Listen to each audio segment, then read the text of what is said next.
我一路以嚟都好健康㗎，根本唔使買保險，唔好詛咒我。好多人咧都會咁樣講啊。保險最諷刺嘅地方咧就係，當你覺得需要佢嗰一刻咧，你已經冇資格買㗎啦。我每次聽到健康嘅人咧話唔需要保險，咁我心裏面咧都會諗，其實佢就講啱咗一半。你係好健康，但係正正因為呢份健康，先係你仲可以買到嘅唯一資格。保險呢樣嘢咧真係好奇怪，佢唔係賣俾有事嘅人嘅，佢淨係賣俾冇事嗰啲人嘅。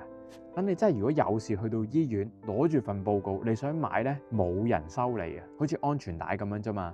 即係發生咗意外再攬安全帶攬唔到噶嘛。真正需要保險嗰啲人咧，唔係坐喺度同我傾偈嘅你，係瞓喺病床嗰度忍住痛，望住個天花板，諗緊自己幾時好翻啦。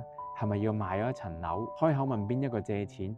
仔女將來點算啊？佢唔係從來冇諗過買保險嘅，只係佢當年都覺得自己好健康。我知道講到呢度咧，有啲人就話：喂，你又喺度恐嚇啊，喺度咒人啊！但係你反轉頭去諗啊，如果你一世人都健健康康，份保障1蚊都冇用過嘅，咁張單係咪嘥咗呢？唔係，呢個係一個最好嘅結局嚟嘅。我哋從來都唔希望用得着啦，最好就完全用唔着。但係揀唔揀呢個權利係健康嗰陣時咧就可以揀到，到真係啲人咧想去買嗰陣時咧，嗰陣時就冇得揀㗎啦。咁咧我又唔會叫你買啲咩嘅，呢個決定咧唔喺我度，喺你度。我淨係想你知道，你今日仲有得揀，呢件事本身咧係一種幸福嚟嘅。